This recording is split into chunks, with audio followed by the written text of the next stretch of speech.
Bonjour à tous. Alors, quand je vais sur des foires ou quand vous passez au magasin, vous avez toujours des questions assez récurrentes qui viennent par rapport à la rampe de chargement Neodyne. Donc aujourd'hui, je vais tenter de faire une vidéo qui va vous expliquer, répondre justement à ces questions et si possible, les faire visualiser par des courtes vidéos ou des photos.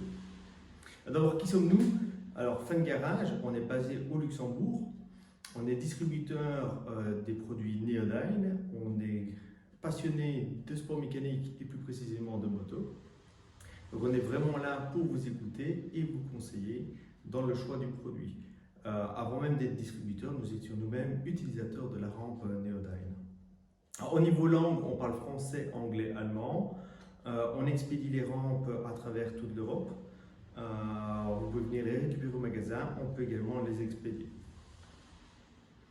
Alors, au niveau de la rampe, la question la plus souvent, quand je suis sur une foire, une expo, ils disent oui, il ne reste plus qu'à acheter le pick-up. Non, la rampe n'est pas spécifique pour un pick-up. La rampe est utilisée sur n'importe quel type de véhicule qui aurait la place pour charger une moto, voire même autre chose, on en parlera un peu plus tard. Donc ça veut dire qu'on peut mettre la rampe aussi bien dans une camionnette, un camping-car, sur une remorque, dans un pick-up, à l'arrière d'un camion. On a même déjà eu un client qui l'a installé sur une péniche. Donc il ne faut pas garder en mémoire que la rampe c'est pour les pick-up. Non, c'est vrai que dans les foires on va sur avec un pick-up parce que pour les démonstrations c'est quelque chose qui est assez sympathique, c'est joli. On voit la moto quand elle est chargée, que dans une camionnette elle serait cachée à l'intérieur de la camionnette, donc on ne voit pas bien le système. Alors l'autre question qui vient c'est oui, je vois plusieurs tarifs, vous avez plusieurs rampes, quelle rampe ai-je besoin? Alors c'est vrai qu'on a deux rampes vraiment distinctes. On va à la rampe en un seul morceau. Ça va être la rampe qui sera préconisée pour les camping-cars, pour les camionnettes et pour les remorques. Et après, on aura une rampe, soit qui se coupe en deux, soit qui se replie, qu'on va préconiser pour les pick-up. Alors, pourquoi cette rampe spécifique pour les pick-up? Ça va permettre que quand il n'y a pas de moto, on replie la rampe, on retire les parties arrière et on peut fermer la ridelle. Donc, on ne doit pas rester, une fois qu'on arrive en vacances, qu'on a déchargé la moto, on ne doit pas rester avec la ridelle ouverte et on ne doit pas enlever la rampe. Au niveau des rampes, ce sont des rampes, la base c'est une rampe standard, et dans 99% du cas, elle va être vraiment réalisée sur mesure par rapport à vos besoins. Donc en fait, on va toujours pouvoir adapter la rampe par rapport à vos besoins. Elle fait 2,50 m à la base, on peut la faire plus courte, on peut la rallonger pour des chauffeurs jusqu'à 3 mètres, il n'y a aucun problème. Alors l'autre question c'est oui, je vais acheter une rampe maintenant pour mon pick-up. Est-ce que je peux la faire passer dans une camionnette? Est-ce que si je change de véhicule, il faut que je rachète une nouvelle rampe? La même rampe peut être utilisée partout. Par contre, si par exemple je prends une rampe d'un pick-up et je veux aussi pouvoir l'utiliser dans une camionnette, il y aura un petit accessoire qui sera une prolongation du rail inférieur qui permettra d'être utilisé à la fois dans la camionnette ou sur le pick-up, moyennant une intervention de même pas 5 minutes pour fixer l'accessoire. Que ce soit les pick-up, on coupera toujours le rail inférieur juste au niveau de la ridelle. Alors, est-ce que je peux charger autre chose qu'une moto? C'est vrai qu'à la base, la rampe Neodyne, c'est une rampe qui a été conçue pour charger les motos. C'est une rampe qui est présente depuis de nombreuses années, et avec les années, elle a été améliorée, mais aussi beaucoup d'accessoires ont été ajoutés à la gamme. Et donc, avec les différents accessoires, on va recharger énormément de véhicules différents. On va avoir un accessoire spécifique pour les motoneiges, on va avoir un accessoire spécifique pour les tricycles, et le plus intéressant, c'est qu'on a aussi ce qu'on appelle le cargo loader.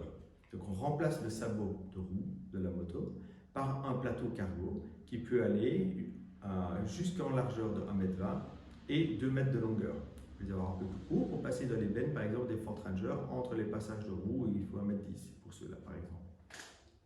Et donc ce cargo loader, vous allez pouvoir charger tout ce que vous voulez dessus.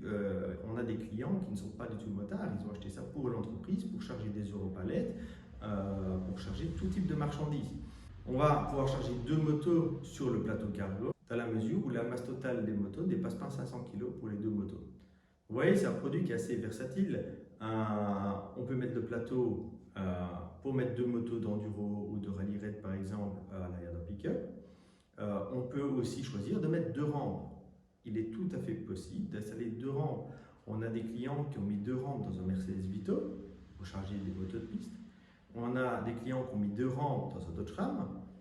Alors oui, c'est un pick-up américain qui est relativement large, mais on arrive également à mettre 2 rampes dans un Ford Ranger, qui est quand même le pick-up européen aux dimensions assez compactes hein, sur les doubles cabines, on arrive à mettre 2 rampes pour charger 2 motos. Alors quel poids la rampe peut charger? Alors la rampe peut charger un poids jusqu'à 550 kg. Donc on va pouvoir prendre toutes les motos du marché, toutes les Indian, toutes les Harley sans aucun problème. Une fois qu'on aura le plateau, là sur le plateau, on va descendre à 500 kg au niveau de charge puisqu'il y a le poids du plateau qui va être chargé avec. À quelle hauteur est-ce qu'on peut charger? Donc une rampe de 2,50 m peut charger jusqu'à 90 cm de haut. Si vous voulez charger plus haut, il n'y a pas de problème. On a un accessoire qui va permettre d'allonger la rampe, qui va soit permettre de charger jusqu'à 1,50 m, ou alors par exemple une Street Glide qui est légèrement bas et long.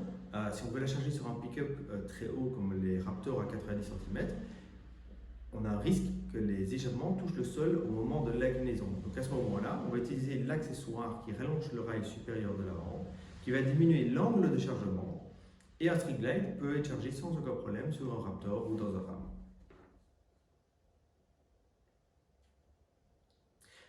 Alors où est-ce que la rampe est fabriquée? Vous verrez sûrement vous avez vu sur mon site que je mentionne que la rampe est fabriquée en Europe. Alors on va mitiger ça. Donc il y a 2 usines de fabrication de la rampe. La rampe est fabriquée en Asie et dans une usine en Espagne, en Europe. Personnellement, je ne distribue que la rampe qui a été fabriquée en Europe. Par contre, d'autres vendeurs peuvent avoir un mélange des 2 origines de rampe. Les accessoires, par contre, eux, viennent toujours de l'usine d'Asie. Alors, comment fixons la rampe dans le véhicule? On peut soit la boulonner au châssis. Alors ça, c'est nickel, par exemple, pour les remorques. Par contre, qui a envie de percer dans la benne d'un 4x4, qui a envie de percer dans une camionnette pour fixer la rampe? Généralement, uniquement des professionnels qui utiliseraient vraiment le véhicule que pour ça, que pour le transport de moto. Et on a des professionnels qui utilisent une camionnette spéciale de transport de moto. Ils ont boulonné au châssis la rampe.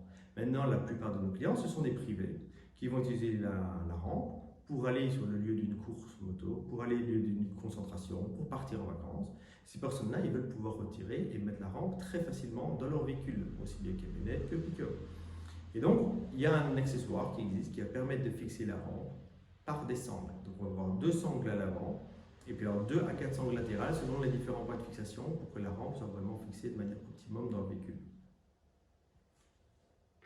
Alors, quels sont les matériaux? Alors, on peut dire que toutes les parties qui sont noires sur la rampe, c'est de l'aluminium, l'aluminium de qualité aéronautique, c'est vraiment quelque chose qui est très résistant.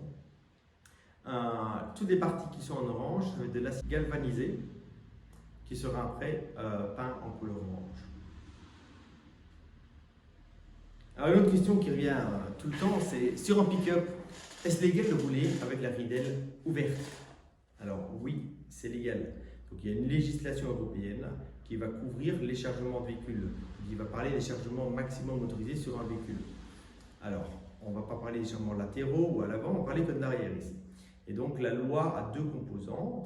La première, c'est si on a un chargement qui va jusqu'à 1 mètre mais ne dépasse pas 1 mètre à l'arrière du véhicule, ou un chargement qui dépasserait 1 mètre jusqu'à 3 mètres. Alors, même dans les pick-up style Ranger double cabine, qui ont vraiment une très petite cabine, on dépasse de moins d'1 mètre à l'arrière quand la ridelle est ouverte et la rampe est en position de chargement. Donc on est vraiment sur le premier niveau de législation. Alors la législation, elle va dire quoi? Elle va dire que les feux du véhicule doivent être visibles.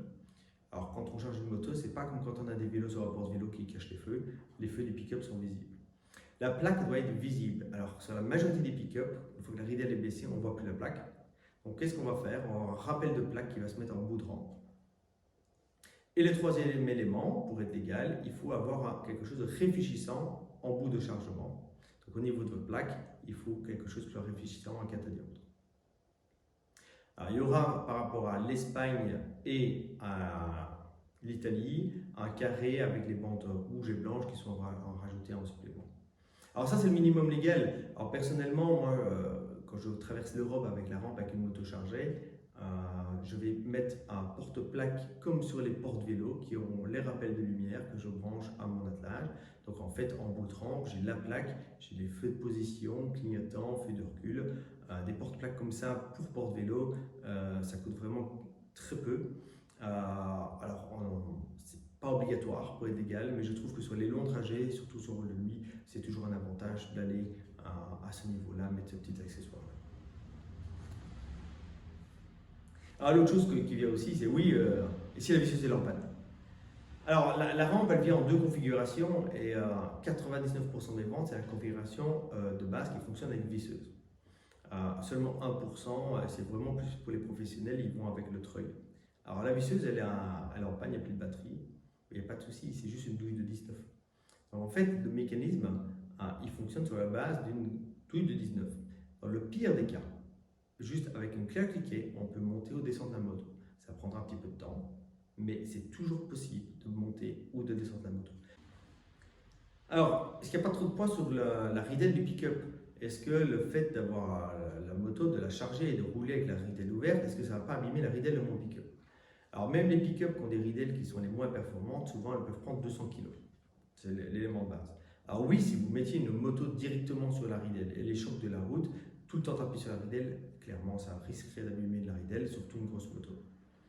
Dans le cas de la rampe Neodyne, la manière dont on ajuste la rampe et qu'on vous l'explique comment ajuster la rampe dans la benne, on va avoir au moment du chargement un tout petit peu de poids sur la ridelle, mais par exemple quand je charge une moto de 350 kg, j'ai moins de 100 kg sur la ridelle. Mais à partir du moment où la moto a été repoussée dans la benne, 100% du poids se trouve dans la benne. Il n'y a plus de poids sur la ridelle. Quand on va rouler, qu'il va y avoir les chocs de la moto avec les défoncements de la rue, etc., on n'aura jamais de problème de poids qui va venir sur la ridelle, donc on ne va pas abîmer son véhicule. Alors au niveau du prix, les prix, comme je dis, moi je suis transparent sur les prix, vous trouvez les prix en ligne sur mon site internet, il ne faut pas me téléphoner, il ne faut pas me contacter, tous les prix des rampes d'accessoires, tout est visible. Alors oui, acheter une rampe c'est un certain investissement. Maintenant personnellement, je trouve que c'est un prix juste pour la qualité du produit et c'est un prix juste aussi par rapport à ce que ça peut vous faire économiser. Et là j'ai vu trop de clients qui sont venus acheter une rampe après avoir une chute en chargeant la moto. Et surtout sur des remorques, le plus de clients qui achètent une rampe après avoir eu l'accident, c'est ceux qui cherchent le remorque. C'est généralement ceux sur pick-up, c'est déjà tellement compliqué de charger, ils n'osent même pas essayer, donc ils passent directement à la rampe. Et le nombre de personnes qui ont été déchirées musculaires au niveau des épaules, plus les dégâts sur la moto au moment de la chute, la rampe est amortie en moins d'une chute. Donc c'est clair que c'est un investissement, mais le prix est correct par rapport à la qualité du matériel et ce que ça va vous apporter dans l'utilisation. Alors je disais au début comme quoi on expédie les rampes sur toute l'Europe. Quel est le tarif pour une expédition? Alors évidemment la rampe on va l'expédier, le tarif ce sera toujours sur base de votre adresse exacte et sur le modèle de la rampe. Par exemple une rampe pliable pour pick-up c'est un peu moins cher en expédition qu'une rampe en un seul morceau qui fera 2,50 m et qui est en colis hors norme. Il faut savoir qu'en règle générale, une livraison vers l'Autriche, l'Allemagne, la France, la Belgique et l'Italie, on est entre 200 et 300 euros. Donc on reste sur un prix encore raisonnable par rapport à la valeur du produit sur le coût de transport. À savoir que la rampe, on vous l'envoie 100% préparée et testée, adaptée à votre véhicule. Donc vous n'avez pas de montage à faire, vous allez recevoir la rampe, vous allez pouvoir directement l'installer dans votre véhicule et l'utiliser. Voilà, j'espère que ces quelques points ont pu éclaircir un peu les questions que vous aviez sur le produit. Et s'il y a d'autres questions, n'hésitez pas à m'envoyer un message et je serai heureux de correspondre avec vous et d'apporter toute clarification dont vous aurez besoin.